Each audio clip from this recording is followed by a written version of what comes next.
કાવ્ય 20 સુભાષિતો.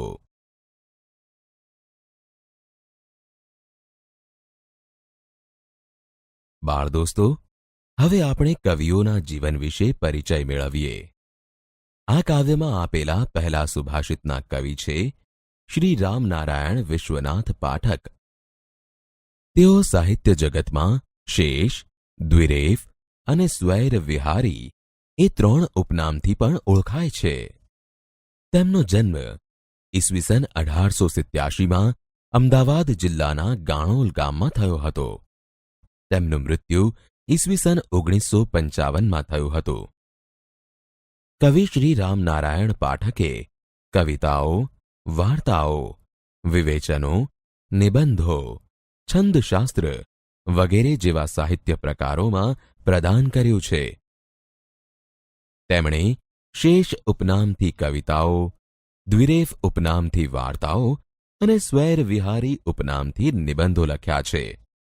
બાળ દોસ્તો, આ કાવ્યમાં આપેલા પહેલા સુભાષિતમાં કવિએ જગતના સાચા દાનવીર અને શૂરવીરના લક્ષણો જણાવીને આવા વીરોને ધન્યવાદ પણ પાઠવ્યા છે.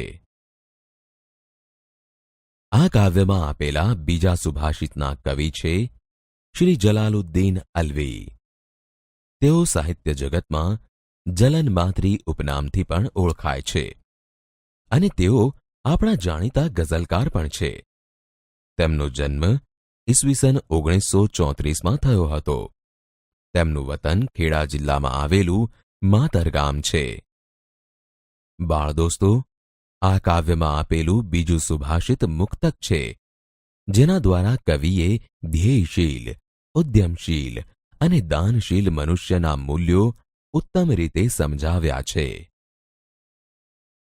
આ કાવ્યમાં આપેલા ત્રીજા સુભાષિતના કવિ કોઈ જ નથી, કેમ કે અહીં આપેલો દુહો લોક સાહિત્યમાંથી ઉદ્ભવ્યો છે. લોકોથી અને લોકો માટે જે સાહિત્યની રચના થતી રહે છે તેને લોક સાહિત્ય કહેવાય છે. લોકોમાં પ્રચલિત બન્યું હોય તેવું સાહિત્ય પણ લોક સાહિત્ય છે, જેનો રચયિતા લોક સમુદાય હોય છે. બાળ દોસ્તો, આ કાવ્યમાં આપેલું ત્રીજું સુભાષિત દુહો છે, જેમાં પોતાની જાતને ઘસી નાખી અન્યને સુખી સદ્ગુણી બનાવવા મથતા સંત અને અગરબત્તીનો મહિમા ગાવામાં આવ્યો છે. આ કાવ્યમાં આપેલા ચોથા સુભાષિતના કવિ છે શ્રી કુતુબ આઝાદ. તેમનો જન્મ ઈસવીસન 1922માં અમરેલી જિલ્લાના બગસરા ગામમાં થયો હતો. તેમનું મૃત્યુ ઈસવીસન 2006માં થયું હતું. કવિ શ્રી કુતુબ આઝાદે વર્ષો સુધી તમન્ના નામનું માસિક ચલાવી સાહિત્યની ઉમદા સેવા કરી છે. તેમણે સમાજની સાંપ્રત સમસ્યાને કેન્દ્રમાં રાખી અનેક લોકભોગ્ય પદ્ય રચનાઓ આપી છે.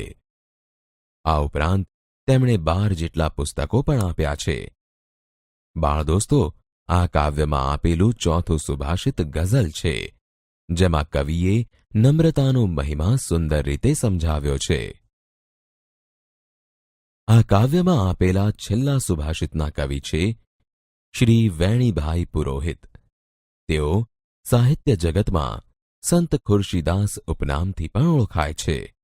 તેમનો જન્મ ઈસવીસન 1916માં જામનગર જિલ્લાના જામખંભાળિયા ગામમાં થયો હતો. તેમનું મૃત્યુ ઈસવીસન 1980માં થયું હતું. તેમના પિતાનું નામ જમનાદાસ અને માતાનું નામ ગુલાબબહેન હતું. તેમણે ઝરમર, પરોઢિયાની પદમણી અને નયણા જેવા જાણીતા ગીત સંગ્રહો આપ્યા છે.